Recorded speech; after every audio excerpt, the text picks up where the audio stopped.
Hello বন্ধুরা, লোর friends একাডেমিতে আপনাকে স্বাগতম। আজকের আলোচনার বিষয় হচ্ছে ফ্রেজ অ্যান্ড ইডিয়ম। যে ফ্রেজ ইডিয়মগুলো বিভিন্ন প্রতিযোগিতামূলক পরীক্ষায় এসে থাকে। আসুন আমরা এক নজর দেখে নিই। এ ডার্ক হর্স হচ্ছে অপরিচিত ব্যক্তি। A person whose quality are unknown. Steal a march কোনো বিষয়ে সুবিধা অর্জন। কাট ব্যাক ব্যয় কমানো বা reduce expenditure. Brown study absent minded বা অন্যমনস্ক থাকা।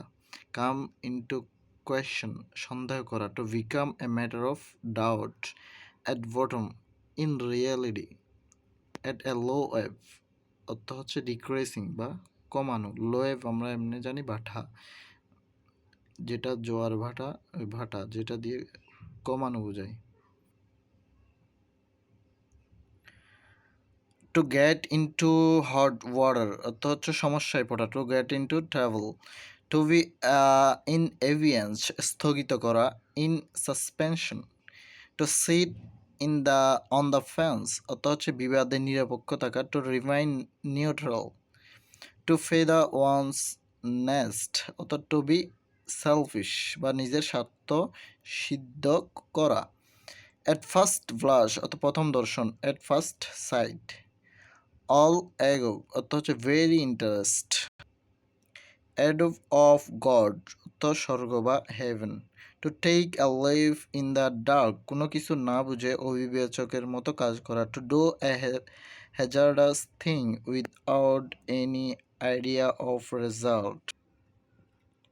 এট ওয়ান গড অর্থ হচ্ছে at once attempt. At random by chance. At variance with অসঙ্গতি বা অমিল। নাও অ্যান্ড দেন প্রায় often regularly. Deaf as a post can not hear anything.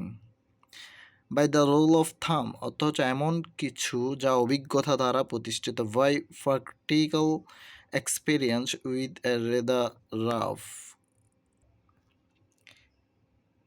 In the red মানে ঋণগ্রস্ত। To owe money to a bank.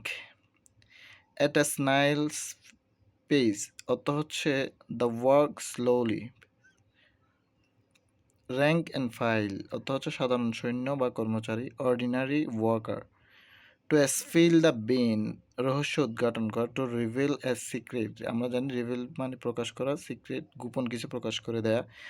Bounce back অর্থ খারাপ অবস্থা থেকে ঘুরে দাঁড়ানো বা সফলতা অর্জন।